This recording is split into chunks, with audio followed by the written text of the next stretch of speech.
Ano ba ang lamang ng Straw Hat sa lahat ng ibang pirate crew? Kung kayo ang tatanungin, ano ba yung pinaka-advantage na tumulong sa kanila upang mabaybay ang Grand Line at makarating sa kung nasaan na sila ngayon? Marahil marami sa inyo ang magsasabi na ito ay dahil sa lakas nila sa pakikipaglaban o dahil sa dami ng kanilang mga allies o para dun sa mga pilosopo dahil yung kapitan nila ang bida ng storya. Inaamin ko naman na totoo ang lahat ng yan at naging importante yan sa mga naging tagumpay ng Straw Hats. Pero para sa akin, meron pang isang underrated na bagay na naging malaking advantage ng buong crew. Ito nga yung skills at talento ng bawat miyembro nila. Kung tatandaan natin, bawat miyembro ng Straw Hats ay may kani-kanilang papel o trabaho sa crew katulad ng doktor, navigator, cook at iba pa. At bawat isa sa kanila ay may taglay ng matinding talento na importante para doon sa trabaho nila. Sa sobrang tindi ng mga talentong ito, ay ilan pa nga sa kanila ay pinakamagaling o isa sa mga pinakamagaling sa buong mundo pagdating doon sa larangan na iyon. Ito nga ang pag-uusapan natin sa video natin ngayong araw. Ano ba yung mga talento ng Straw Hats at paano ba ito naging importante sa naging paglalakbay nila? Ang una nating pag-uusapan ay ang cook ng crew, si Vinsmoke Sanji. Bukod pa sa lakas sa pakikipaglaban, isa pang malaking ambag ni Sanji sa grupo ay ang kanyang galing sa pagluluto. Kung captain mo ba naman ang isang katulad ni Luffy na malakas kumonsumo ng enerhiya pero mabilis ring mag-recharge sa pamamagitan ng pagkain ng marami, kailangan mo talaga ng magaling na tagaluto. Bukod pa rito, napaka-importante rin ng isang cook para sa isang pirate crew. Kadalasan nga kasi kayo naglalayag sa gitna ng karagatan kung saan walang mga restaurant o mga drive-thru. Kung naubusan kayo ng pagkain sa gitna ng karagatan, ay maaaring mamatay ang ilan sa inyo sa gutom. Kaya nga napakaswerte ng mga Straw Hats na kabilang sa kanila ang isang magaling na chef katulad ni Sanji, na ilang taong rin nagsanay sa ilalim ng isang ekspertong chef na si Redleg Chef. Kita natin kung paanong kaya ni Sanji na gumawa ng masasarap at masustansyang pagkain kahit gamit lang ang mga basic o minsan pa nga ibasurang kasangkapan katulad ng mga buto ng isda o taba ng hayop. Kaya sa mga panahong paubos na ang supplies ng pagkain ng Straw Hats, nagagawan pa rin nila ng paraan dahil sa pagka-resourceful ng kanilang chef. Noong time skip, mas lumawak pa nga ang kaalaman ni Sanji dahil nakuha niya mula sa Kamabaka Kingdom ang pinagmamalaki nilang 99 recipes ng attack cuisine. Ipinagmamalaki ito ni Ivankov dahil sa bukod sa masarap ay pinapalakas rin raw nito ang katawan at pisikal na lakas ng sino mang kumain nito. Kaya siguradong napakalaking tulong nito sa Straw Hats na laging napapasabak sa matitinding labanan. Pagdating ng Whole Cake Island arc, pinatunayan ni Sanji na isa na talaga siyang world-class chef.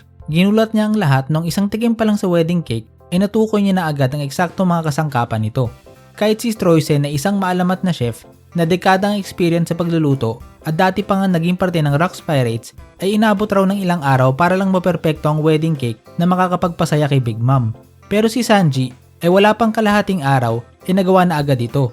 Kaya nga kahit si Chiffon ay inamin na mukhang mas magaling na magluto itong si Sanji kaysa sa maalamat na si Stroysen. Noong natikman ni Big Mom itong cake na ginawa nila Sanji, napakalma ang pagwawala niya. Dahil ito na raw yata ang isa sa pinakamasarap na pagkain na tikman niya.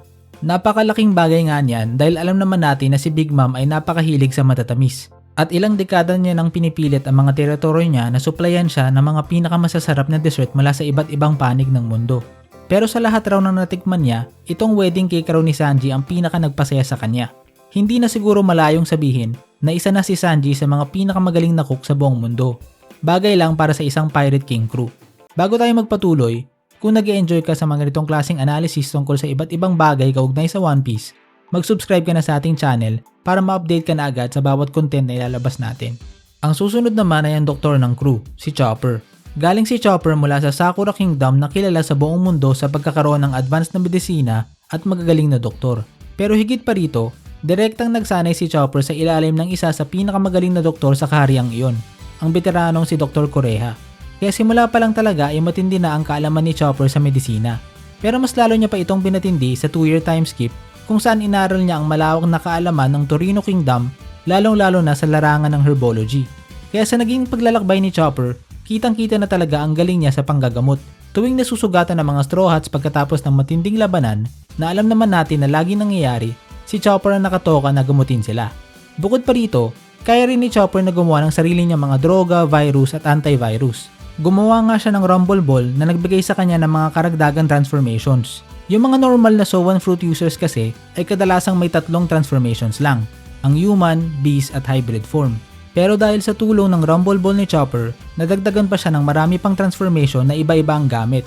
At kalaunan, nakagawa rin siya ng droga na binibigyang kakayahan ng mga minks na mag-transform sa sulong form nila kahit wala ang full moon. Isipin nyo na lang kung minas-produce ni Chopper itong mga droga niya, edi mas lalakas pa ang mga Sowan Fruit users at Ming Tribe pagdating ng labanan. Bukod pa rito, nagawa rin ni Chopper na mabilis na i-analyze ang Ice Oni virus na ginawa ni Queen. Alam naman natin na si Queen ay hindi basta-basta lang na scientist, kundi kasama pa nga sa grupong MADS na dati ring kinabilangan ni Dr. Vegapunk. Pero matapos ma-analyze ang antidote ng Ice Oni virus, ay agad na mass-produce ito ni Chopper upang pigilan ang pagkalat ng virus, na kahit si Queen ay kinagulat. Isipin nyo na lang kung anong nangyari sa libu-libong samurai at pati na sa buong raid sa Onigashima kung hindi ito nagawa ni Chopper.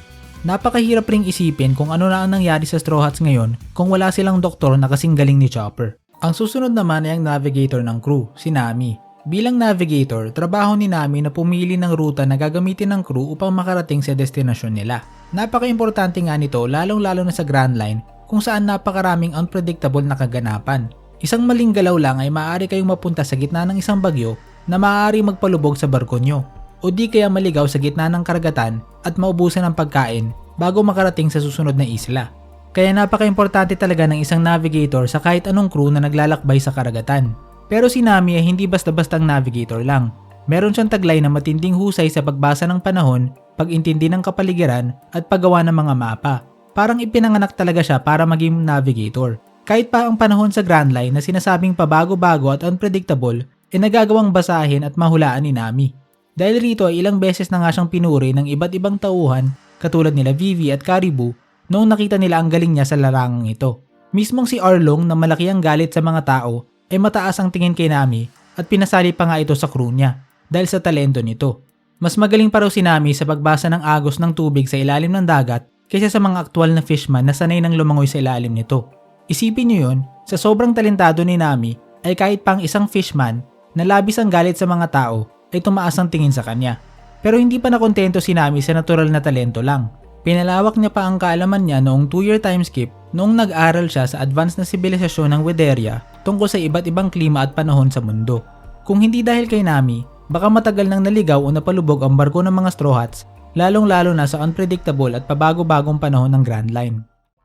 Ang susunod naman ay ang shipwright ng crew, si Frankie. Napaka-importante nga ng trabaho niya dahil siya ang nakatalaga na mag-ayos at mag-maintain ng barko nila sa gitna ng kanilang paglalakbay. Pero hindi lang siya basta-bastang shipwright.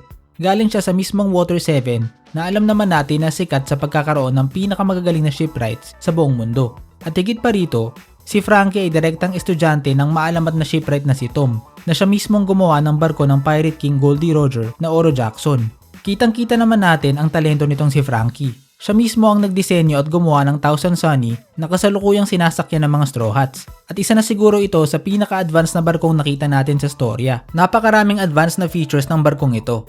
Meron itong feature na tinatawag na Chicken Voyage kung saan mabilis na aatras ang barko para umiwas sa kahit anong pag-atake. Noong nakita ito ng Flying Fish Raiders, sinabi nila na ito pa lang daw ang sailing boat na nakita nila na kayang bigla-biglang umatras. Meron rin ang Sunny ng Gawon Cannon na isang cola-powered laser beam na higit ang lakas at accuracy kaysa sa mga normal na kanyon ng ibang barko. Meron rin sila noong Coup de Burst kung saan gumagamit sila ng cola-powered propulsion upang paliparin ang barko nila sa ere upang mabilis na makatakas mula sa sino mang humahabol sa kanila. Pero hindi lang sa mga barko natatapos ang mga talento at pagkamalikhain ni Frankie. Tumatayo rin siya bilang parang engineer ng crew kung saan gumagawa siya ng iba't ibang imbensyon na maaaring makatulong sa paglalakbay nila. Ilan sa mga nagawa niya ay ang Shark Submerge na isang submarine na kayang gamitin upang i-explore ang ilalim ng karagatan o ang Brachio Tank na isang tangke na may makapal na armor at malaking kanyon na pwedeng gamitin upang bombayin ang mga kalaban. Bawat isa sa mga imbensyon at features na ginawa ni Frankie ay naging importante para sa kaligtasan ng Straw Hats. Paano na lang kung wala silang Coup de Burst upang takasan si Big Mom at crew nito sa Whole Cake Island noong literal na hawak-hawak na ni Big Mom ang barko nila? Paano na lang kung wala silang Chicken Voyage Maneuver para iwasan yung higanting angkla na inilaglag sa kanila ng Flying Fish Raiders? Paano na lang kung hindi matibay yung Thousand Sunny na laging sumasa ilalim sa mga matitinding pinsala? Kaya naging importante talaga ang talento ni Frankie sa paglalakbay nila. At bukod pa sa lahat ng ito, tandaan natin na nabasa rin ni Frankie ang blueprints ng Pluton bago niya ito sinunog. Kaya may posibilidad na buuin niya ulit ang ancient weapon na ito or kahit man lang kopyahin ang ilang features ng barkong ito kung gustuhin man niya.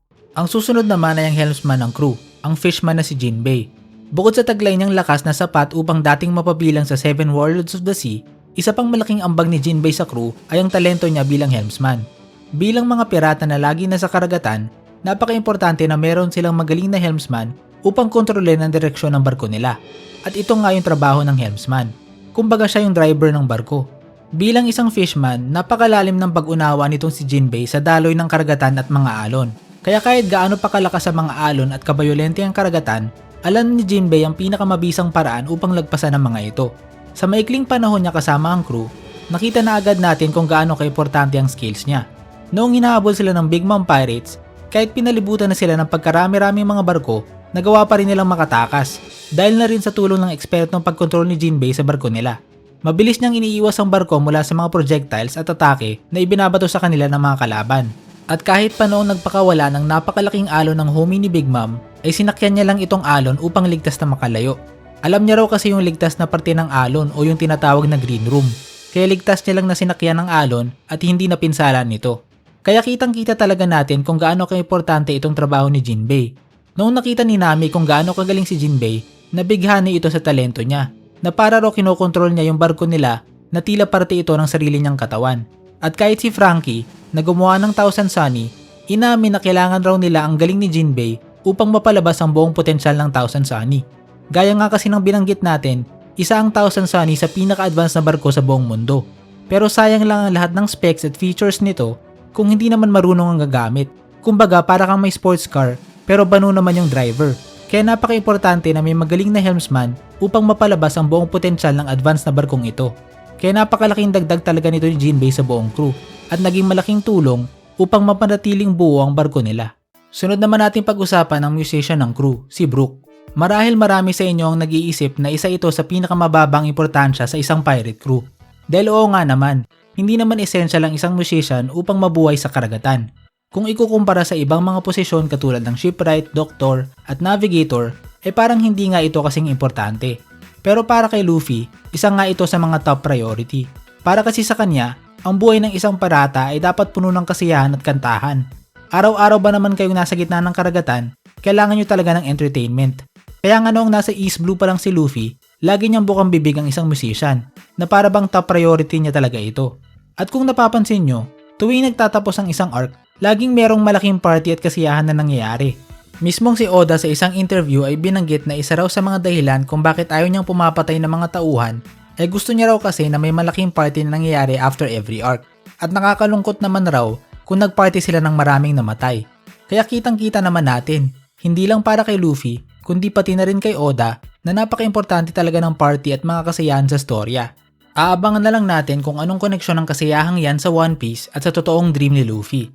Ngayon kung napaka-importante talaga ng musika at kasiyahan sa buhay ng isang pirata, bakit si Brook ang perpekto para sa posisyong ito? Tandaan natin na si Brook ay hindi lang basta-bastang musikero, kundi parte ng Rumbar Pirates na kilala sa pagmamahal nila sa musika. At pinamalas niya ang talento niya sa time skip kung saan sa loob lang ng 2 taon ay naging isa na siyang world-class na sikat na musikero na nagkaroon ng milyong-milyong fans sa buong mundo. Pero bukod pa sa pagbibigay ng kasiyahan at entertainment, nakita rin natin kung paanong nagagawang gamitin ni Brook ang kanyang musika upang impluwensyahan ang aksyon ng ibang tao. Kaya niyang magpatulog ng iba sa pamamagitan ng pagtugtog ng nakakaantok na tono. Kaya niya ring mag-hypnotize ng mga kalaban at ipawalang bisa sila sa gitna ng labanan. Kaya rin ni Brook na bigyan ng katapangan at i-inspire ang ibang tao na lumaban. Kaya kitang-kita natin na kayang gamitin ni Brook ang kanyang musika upang impluwensyahan ang aksyon ng iba't ibang tao. Kaya siguradong magiging importante itong abilidad at talento niya lalo pa sa Final War kung saan kakailanganin nila ng maraming kakampi upang palagan ng world government. Ang susunod naman ay ang archaeologist ng crew, si Robin. Marahil isa nga si Robin sa pinaka-importanting piyesa upang maging Pirate King si Luffy. Para kasi maging opisyal na maging Pirate King, kailangan mong makarating sa Laugh Tale. At ang lokasyon nito ay nakatago sa 4 na road poneglyphs. Kaya bukod sa kailangan mo makakuha ng kopya ng mga road poneglyphs na ito, kailangan mo rin ng taong kaya itong basahin. At sa buong mundo, iilan lang yung kumpirmadong kayang gawin yan. Isa na doon si Nico Robin. Kaya kung gusto mong maging Pirate King, kailangan mo talaga si Robin o isang katulad niya na kaya magbasa ng mga poneglyphs. Kaya isa talaga siyang importanteng piyesa na pinag-aagawan ng iba't ibang grupo kasama na yung ibang Yonko, mga revolutionaries at maging ang world government. Pero hindi lang limitado ang kaalaman ni Robin sa pagbasa ng mga poneglyph si Robin ay isang child prodigy na nagmula sa Ohara, ang sentro ng mga scholars at archaeologists sa buong mundo. Sa murang edad na 8 gulang ay naipasa niya na ang kanyang archaeological exams at naging isang opisyal na scholar. Kaya hindi lang saling ket-ket itong si Robin sa O'Hara. Deserve niya talaga maging parte roon. Nagtataglay siya ng malalim na pag-unawa at kaalaman tungkol sa mundo at kasaysayan nito. Kaya nga tuwing may importanteng impormasyon na kailangang marinig ni Luffy, si Robin ang kadalasang nakikita natin na nag-a-advise sa kanya. Ang susunod naman ay ang sniper ng crew, si Usopp. Napatunayan na nga ni Usopp ang kanyang talento bilang sniper kung saan siya ang nakatoka na patamaan ng mga malalayong bagay, katulad na lang noong sinunog niya ang flag ng world government at pati na rin noong na-knockout niya si Sugar mula sa malayo sa Dressrosa Arc. At siguradong mag-e-evolve pa itong sniping skills niya lalo pa kung nagkita na sila ng tatay niya. Pero gaya ng sabi natin, di na muna natin papansinin ang galing at lakas ng Straw Hat sa pakikipaglaban. Para sa akin, may isa pang talento si Usopp na underrated at hindi masyadong pinapansin ng marami. Ito nga yung pagiging jack of all trades niya ng crew. Kung yung ibang Straw Hats ay sobrang talentado at nangunguna sa buong mundo sa kani-kanilang larangan, itong si Usopp naman ay isang jack of all trades na maraming skills at talento na may iba't ibang gamit at pakinabang. Halimbawa, noong kinailangan nila ng artist upang mag-drawing ng Jolly Roger, si Usopp ang gumawa dahil walang kayang mag-drawing. Noong wala pa si Franky bilang shipwright, si Usopp ang kadalasang nating nakikita na kumukumpuni ng Going Merry tuwing nasisira.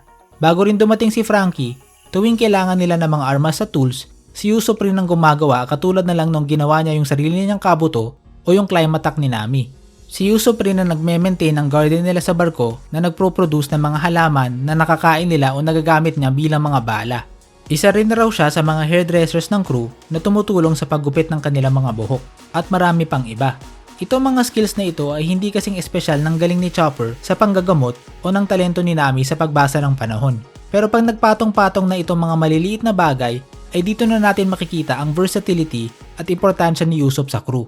Punta naman tayo sa kapitan at pinuno ng grupo, si Monkey D. Luffy.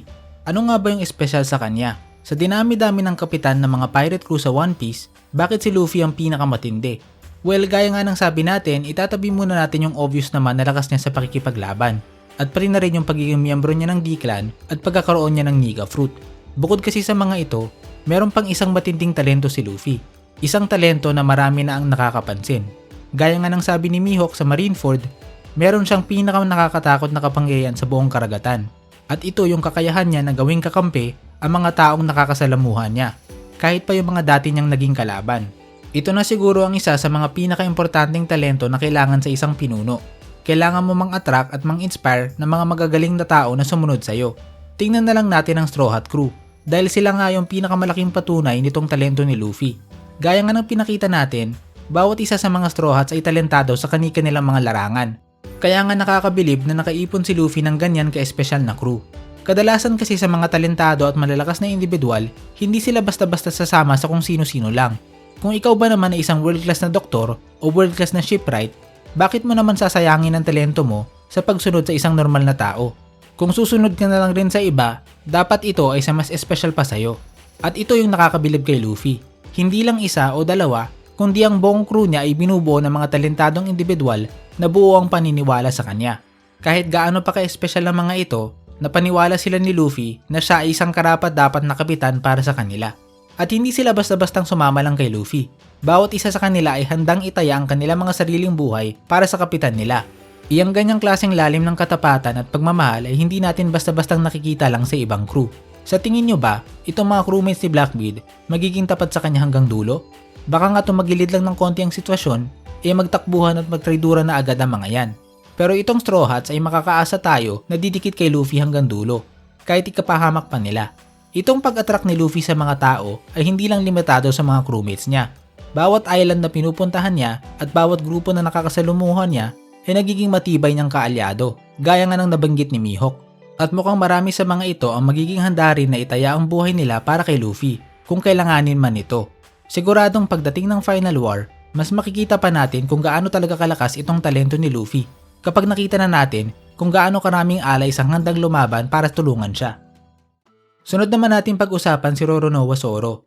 Bukod pa sa galing niya bilang swordsman, isa pang kontribusyon ni Zoro na hindi masyadong napapansin ng marami ay ang kanyang leadership. Wala talagang opisyal na vice captain ng Straw Hat Crew, pero kung susuriin natin ang ugnayan nila, parang si Zoro ang pumupuno sa posisyong yan.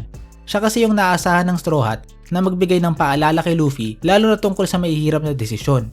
Isang halimbawa na lang noong Water 7 arc kung saan umalis si Usopp sa crew nila.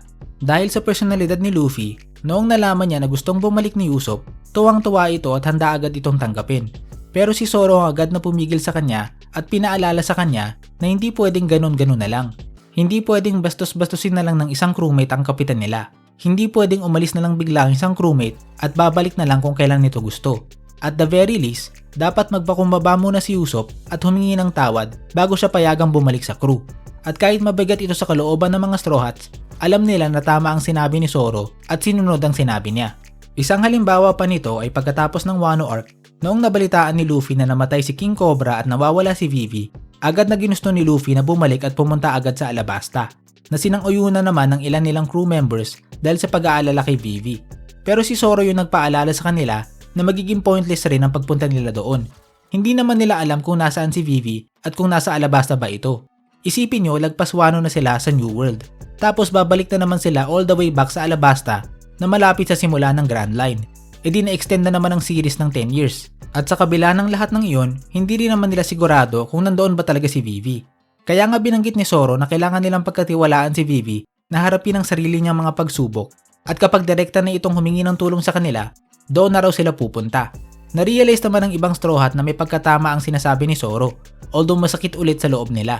Kaya nakikita natin na tuwing may mahirap at komplikadong desisyon, si Zoro yung nagiging voice of reason ng buong crew, na para bang pangalawang leader kapag nalilito kahit yung captain nila. Kung wala itong leadership ni Zoro at paghalili niya kay Luffy, baka matagal nang nagkawatak-watak ang crew, katulad nung muntik na mangyari sa Water 7 arc. Gaya nga ng mga napag-usapan natin ay grabe talaga ang skills at talento ng mga Straw Hats, na ilan pa nga sa kanila ay pinakamagaling o isa sa pinakamagaling sa buong mundo sa kanilang larangan. Naging epektibo ang mga talentong ito hindi lang upang makasurvive sa Grand Line, kundi pati na rin sa direkta nilang magpapatoob sa mga kalaban nila. Dagdag pa sa kanilang lakas sa pakikipaglaban ay hindi na nakakapagtaka kung paano naging Yonko crew ang grupong ito. At sa di nalalayong panahon, baka maging Pirate King crew pa nga. Itong mga pinag-usapan natin ngayong araw ay para lang doon sa mga opisyal na Straw Hats. Pero alam nyo ba na meron pang isang sikreto at honorary na miyembro ang crew na ito? Ito nga si Nefertari DVB. Kung gusto nyong malaman kung bakit ko nasabi yan at kung ano naman ang talento at papel niya sa crew, panoorin mo na rin ang video natin tungkol dyan.